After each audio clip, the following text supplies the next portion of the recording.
দিনাজপুর রাজবাড়ি থেকে আপনাদের আন্তরিক অভিনন্দন ও শুভেচ্ছা জানাই। ভ্রমণ টিভির প্রতিনিধি আমি সঞ্জিত কুমার দে। তো প্রিয় দর্শক শ্রোতা, ভ্রমণ টিভি ঘুরতে ঘুরতে আপনাদেরকে নিয়ে এসছে সেই ঐতিহাসিক একটি স্থাপনার সামনে। সেই স্থাপনাটি হচ্ছে দিনাজপুরের রাজবাড়ি। তো আপনারা জানেন যে দিনাজপুরের রাজবাড়ি একটি অনেক প্রাচীন রাজবাড়ি এবং এখানে যে জমিদার ছিল সেই জমিদারি অনেক বৃহৎ একটি জমিদারি এবং তাদের এখানকার যে জমিদারি রাজত্ব সেই রাজত্বকাল কিন্তু অনেক বছর ছিল। তো প্রিয় দর্শক, কালের আবর্তে ধ্বংস হয়ে গেছে রাজবাড়িটি। তো এখনো পর্যন্ত যতটুকু এখানে টিকে আছে তো আমরা সেগুলি আপনাদেরকে দেখানোর চেষ্টা করব। তো সঙ্গে থাকুন ভ্রমণ টিভির, আর দেখতে থাকুন দিনাজপুরের সেই ঐতিহাসিক রাজবাড়ির টিকে থাকা বিভিন্ন ধরনের স্থাপনা। ধন্যবাদ।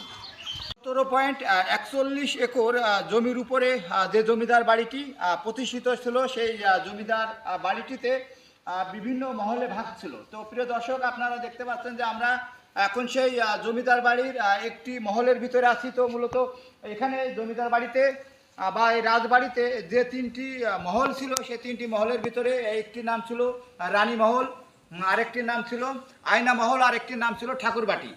তো কালের আবর্তে হারিয়ে গেছে বিভিন্ন ধরনের স্থাপনা। তো আপনারা দেখতে পাচ্ছেন যে এখনো পর্যন্ত ভঙ্গুর অবস্থায় যে স্থাপনাটি দাঁড়িয়ে আছে, এই স্থাপনার সাথে কিন্তু এই বাংলার ইতিহাসের অনেক গুরুত্বপূর্ণ ঘটনার সাক্ষী হয়ে আছে। তো এই স্থানটি আসলে মূলত এখানে কিছু সম্পত্তি রয়েছে। এখানে যে মন্দির আছে মন্দির কমিটির অধীনে, আর কিছু আছে বাংলাদেশ সরকারের অধীনে। এই যে আপনারা দেখতে পাচ্ছেন যে স্থাপনা, এর পেছনে একটি আপনার এতিমখানা আছে।